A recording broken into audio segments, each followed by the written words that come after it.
Okay, we lit it just like a fuse, so no need to pick and choose. Welcome to 2020, where we do more than interviews. The hottest be coming through, jumping knowledge on all of you. Get a peek at the front of you with the truth that they offer you. Yeah, hands up, we doing it for the culture. To give artists and businesses more exposure.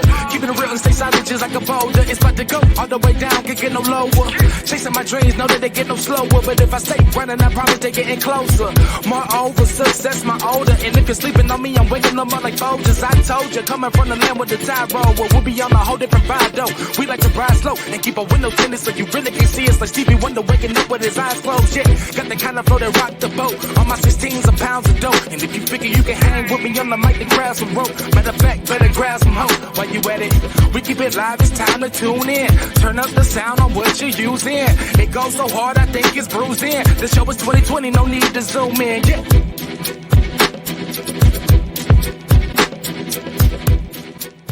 Hey, yo, what's up? It's your boy, Sir, of the 2020 Podcast LLC. Please say the LLC.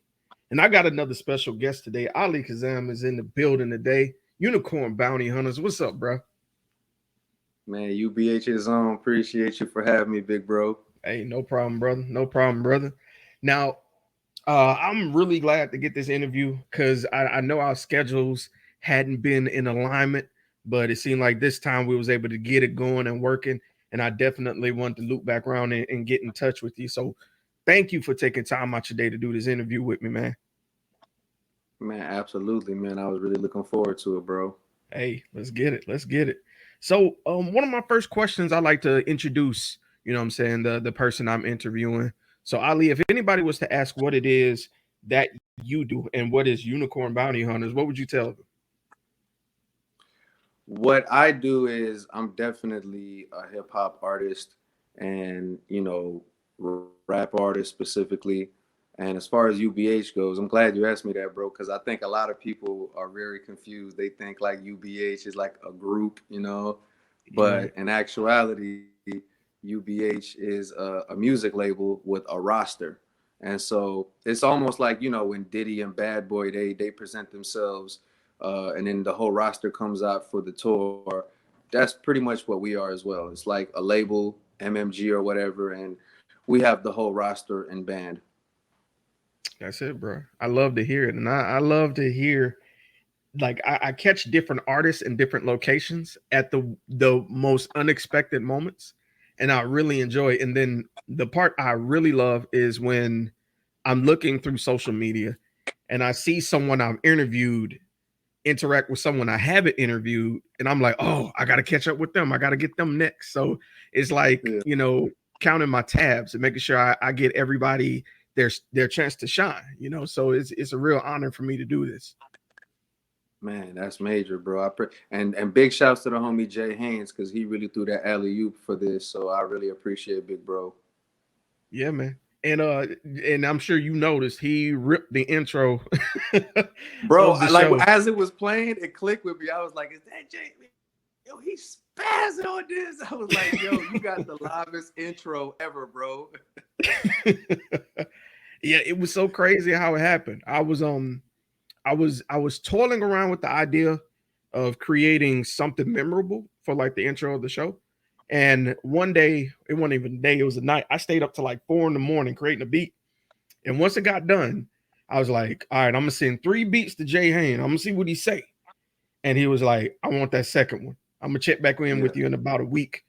And bruh, what he sent back, I was bumping in the car for like a month straight before I even released it.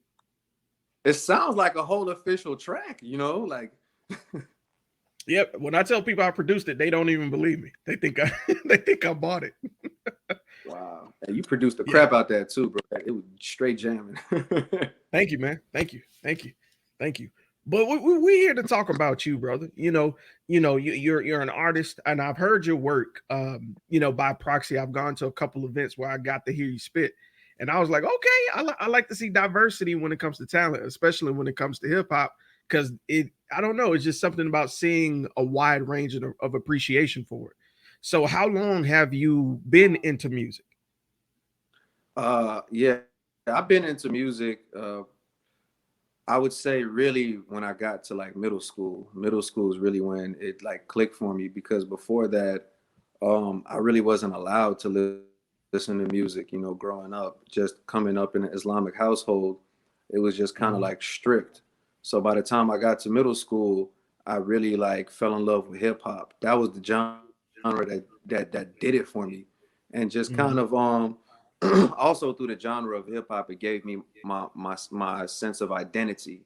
And so I was able to have so many like levels of self discovery since then up until now. Mm, I love that. And I appreciate the transparency because with having that religious background, that is something a lot of people approach, not just Islamic or Judaism or Christianity.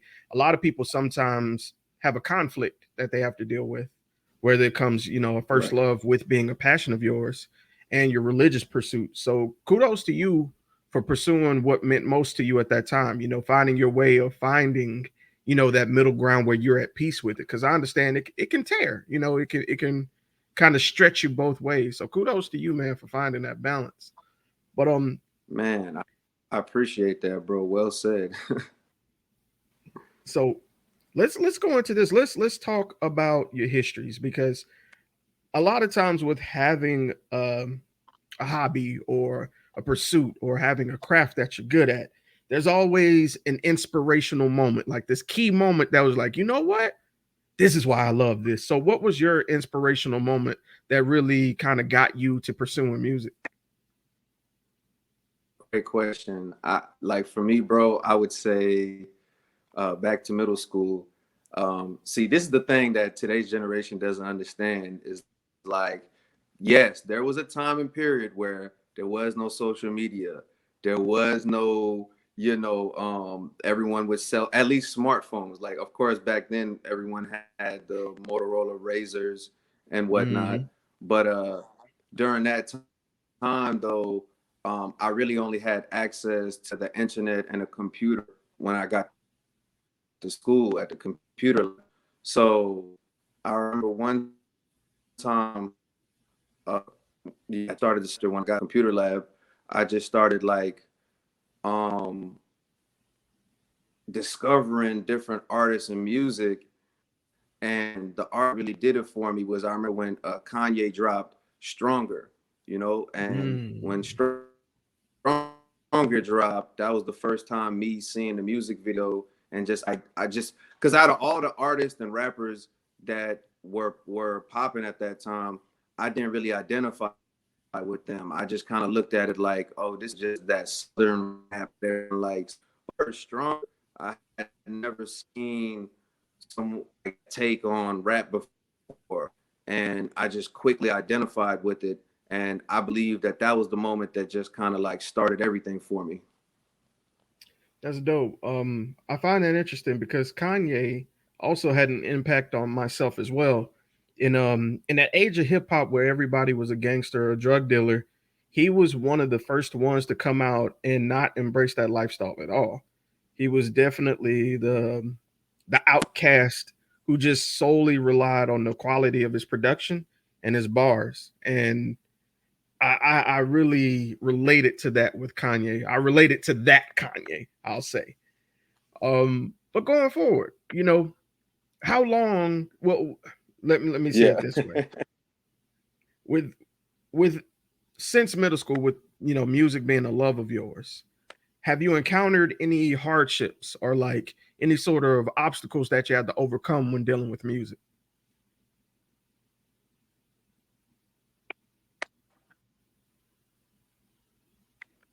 Uh oh, Yeah, can you hear me? absolutely, man. Stuff like that.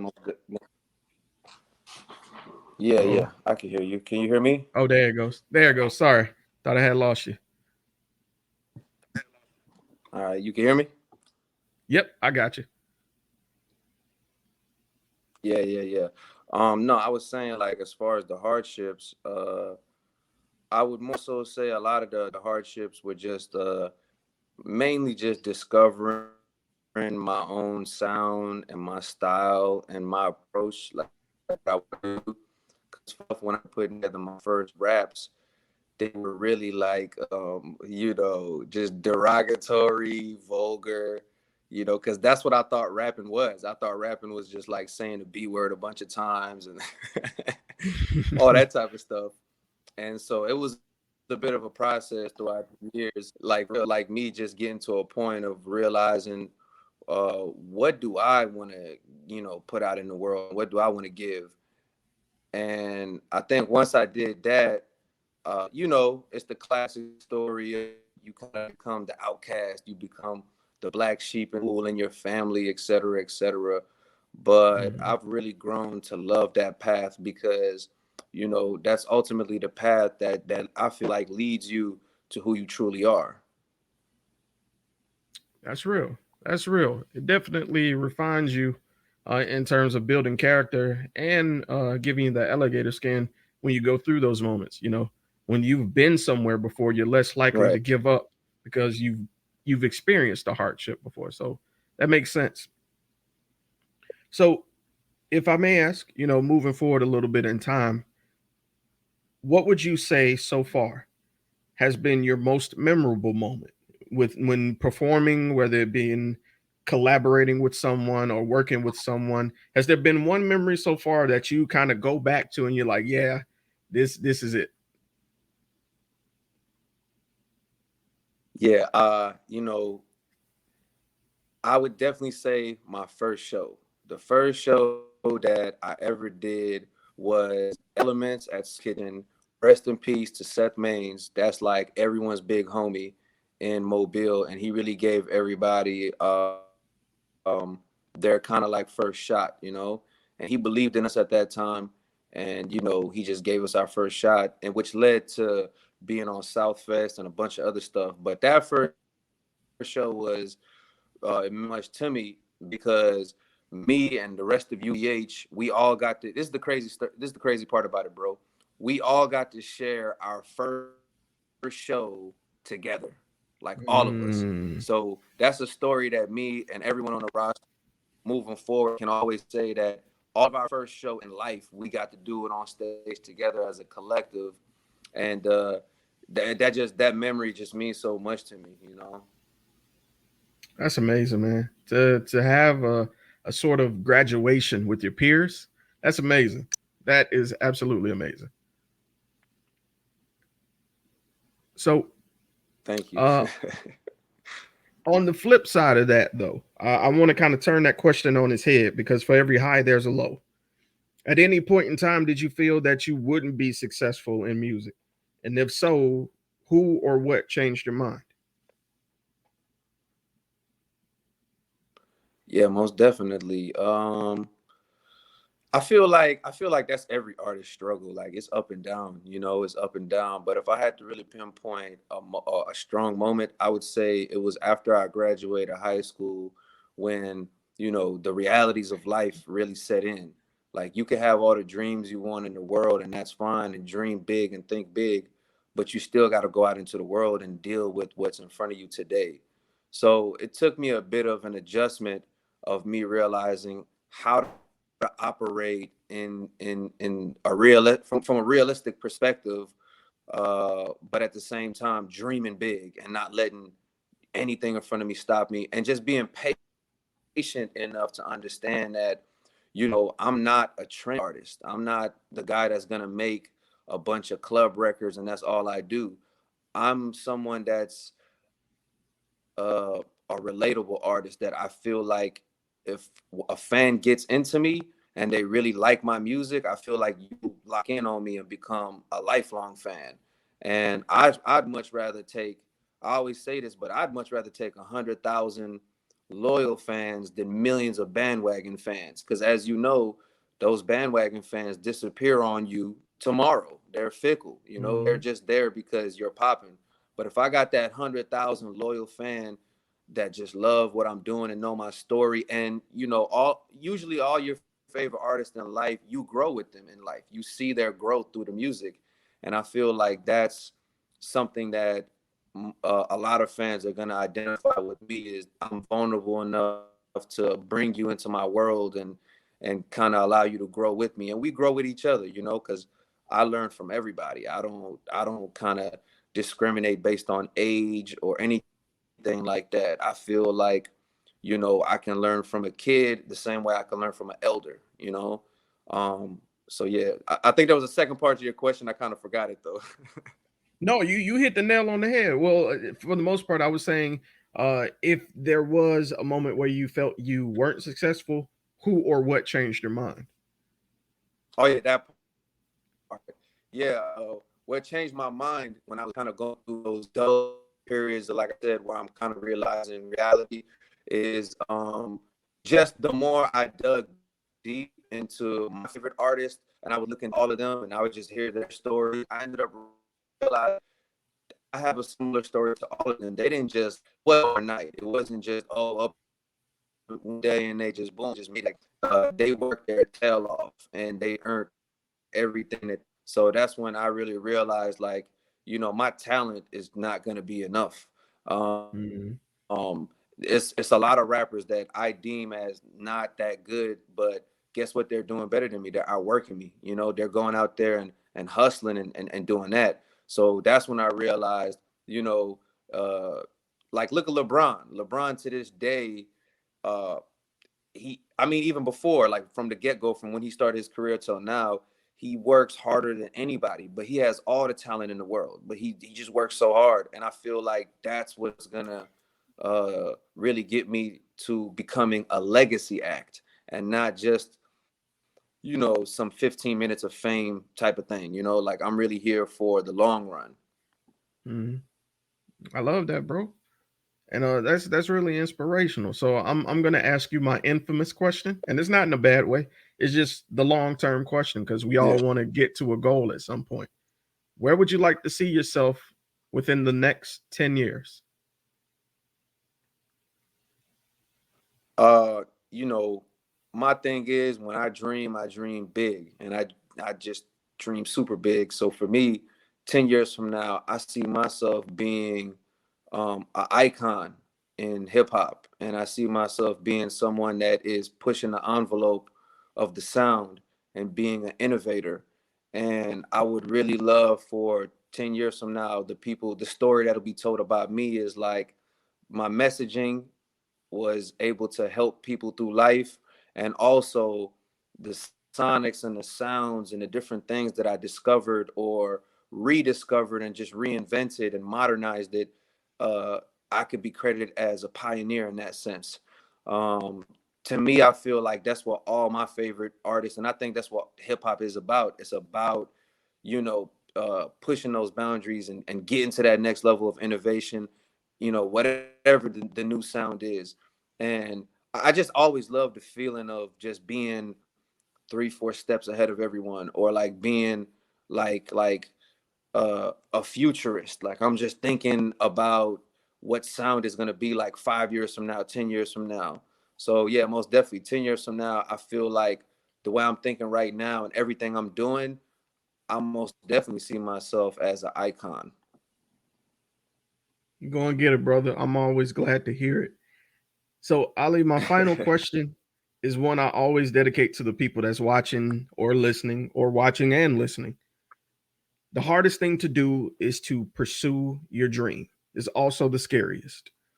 What words of Yeah, encouragement would you have for that person who has a dream but they're afraid to pursue it? man, I appreciate that question, bro. Um, cause see, that's one of those questions, when they tell you like, what would you tell your younger self? I feel like this is a great opportunity of being able to speak to the people that were at around when I was really pursuing it and falling in love with it at 15, 16, 13, 14, whatever.